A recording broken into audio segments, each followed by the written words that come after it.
Hey guys, how's it going? I want to give you guys a little bit more in-depth look at the software on the Gear Fit 2 and some issues that you might find while using the device. So as you can see here, I have my Gear Fit 2 just kind of using the stock watch face here because I think it's simple, it works well.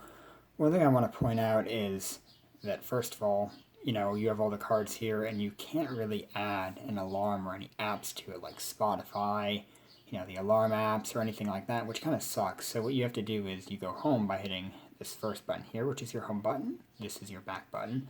So if I hit home once, you can open up what is a vertical app drawer or vertical scrolling app drawer, as you can see here.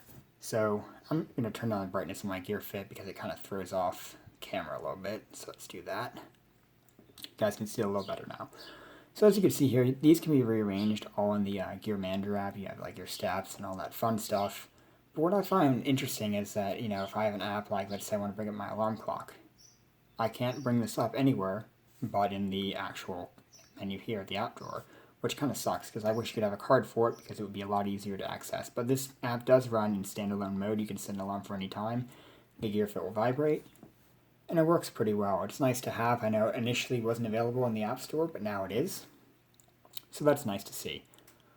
You can also, really customize it if you want. You can pick the days of the week. You can save it. You can go, every day, a few days, etc.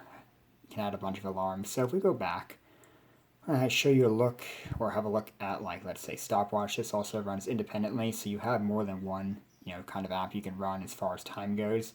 But the bad part is, while these apps are accessible here, the weather app is not. You can only see the weather app via one of the watch faces, which for some reason Samsung thought was perfectly acceptable, and I disagree. I think that there should be a standalone app or at least a card to access some of these things, especially the timer, or music player, or alarm, for example, or any of these, because you can only access them through here. I mean, it kind of sucks. You have, this, whoever wants to play, I guess it's playing a video I was recently watching on YouTube. You can do music from phone or from the gear, as I showed you guys earlier in the video. But the bad part is that, this is very limited because you have to access it either via the notification shade here, you can go to music player, or in that, vertical scrolling app drawer, you can access it via the cards here. The only thing you can really have is your 24-hour linear caloric burn, which will show when you're active, when you're inactive, etc. You can look at days, you can go back and see all the fun stuff. You can look at info, show you your BMR, your base metallic rate, all the fun stuff here. But the bad thing is, these cards are very limited. While they are nifty, there's not much you can really add to them besides, I have most of them here except for like water, caffeine, and, competing with your friends. You can add your steps here, which, isn't really great. I wish there was more functionality there, personally. Another thing a lot of users have pointed out is, as you see here, I'm using, walking. It turns the heart rate sensor on. But let's say I want to do, other workout. It doesn't turn on. It actually doesn't turn on at all, based on what I've seen. So if you do another workout at the gym, let's say weightlifting, you can't use the heart rate monitor, at least not, in counting your calories or whatever you want to use it for, other than to open it manually, which kind of sucks.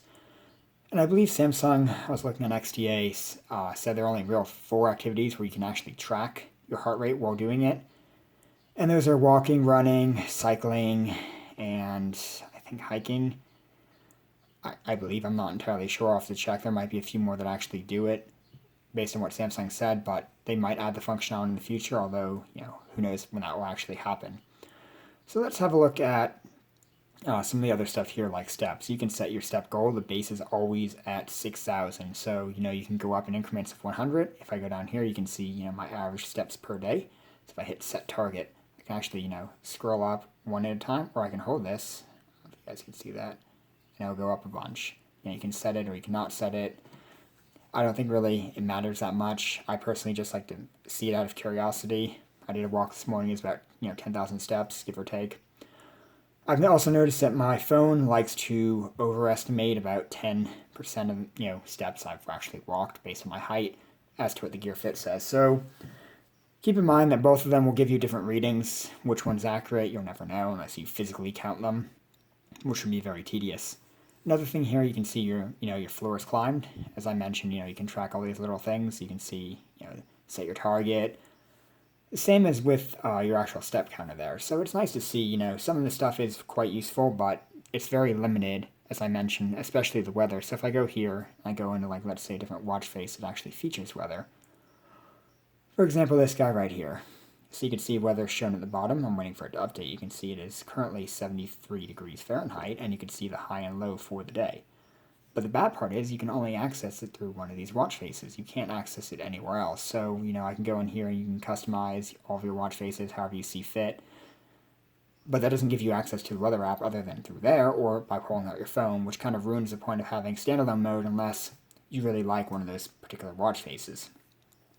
Another thing is when you have notifications, you can't swipe a single one away. You have to either clear all or manually go in and take care of each one by opening it up, hitting block app, reply, open on phone, etc. Even then, they don't really go away unless you block the app, so you have to physically hit clear all and get rid of all of your notifications. For me, I prefer to swipe things away. It's very native and organic in Android itself. I don't know why Samsung would choose, with Tizen not to do so, but they did. And, this acts more like a notification shade, but it's really not. It's kind of misleading. It's actually like a quick access toggle.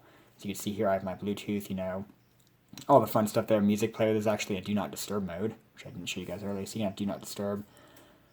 You can, only have alarms, whatever. It's typical Android stuff. It's pretty basic.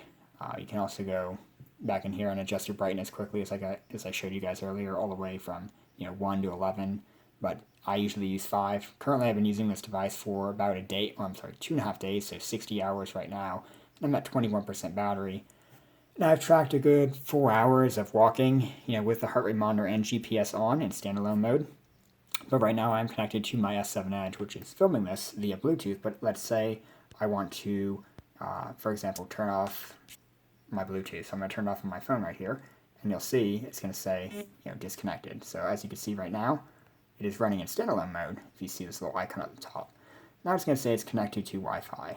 My Wi-Fi is called not the Wi-Fi you're looking for, coincidentally. So now my Gear Fit 2 is connected to Wi-Fi. As you can see, that process was seamless. It did do it instantly. It works very well. And I can push notifications over Wi-Fi, which is a big plus, because I know Android Wear initially, they had some issues with doing that, but now it's added in. It works also, I believe, with the Gear S2. So it's nice to get notifications over Wi-Fi when you are out of range of your phone and you do have a saved network that you have connected to before. You can also connect to Wi-Fi networks, on here if you go into your settings. So if I actually, go in here and go into settings, can go, actually, wrong thing, if I go into connections, you can see Wi-Fi on. So if I go and I, hit Wi-Fi, I can actually go find Wi-Fi networks. And I can connect to them. You can type in your password on here and everything, which is what I had to do. So all that fun stuff actually does work quite well, surprisingly, especially, trying to type on this little thing. It's kind of like using a T9 phone if you've ever used those back in the day. But it does work. It's just one of those things like, hey, do I remember how to do this? Well, anyway, we're going to have a look at some of the other stuff. As I mentioned, you have the GPS. I always use it, and I get about 2.5 to 3 days. I'm at 2.5 days now. I might push 3 days of usage based on what I do every day. I do have the tilt to wake feature turned off, which because it's a huge battery killer. But even with GPS on, Wi-Fi toggling on, all that stuff, and brightness at 5, which is what I always keep it at, except for filming this video. Excuse me, I'm getting about 2.5 to 3 days of battery life, which is really, really good. Granted, I've only had the device for a week now, so I can't really say if that's long term. But you should expect about at least 2 days of use if you don't use tilt to wake and you are using GPS. I assume you could get at least 4 days without GPS enabled and not using tilt to wake, of course. But it really depends on what you use. I also don't use ambient mode because it does warn you it will drain your battery rapidly. And I have noticed that it does do so. So if I can show you guys that real quick, it will say, watch face always on.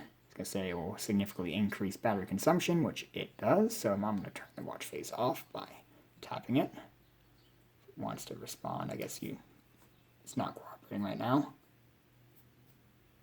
I guess it didn't want to turn off on its own. Or it wanted to turn off on its own, not when I wanted to. So it looks like ambient mode wasn't actually turned on. So let's try that one more time. I guess always on mode is on. Just whether or not it's going to turn on is another question.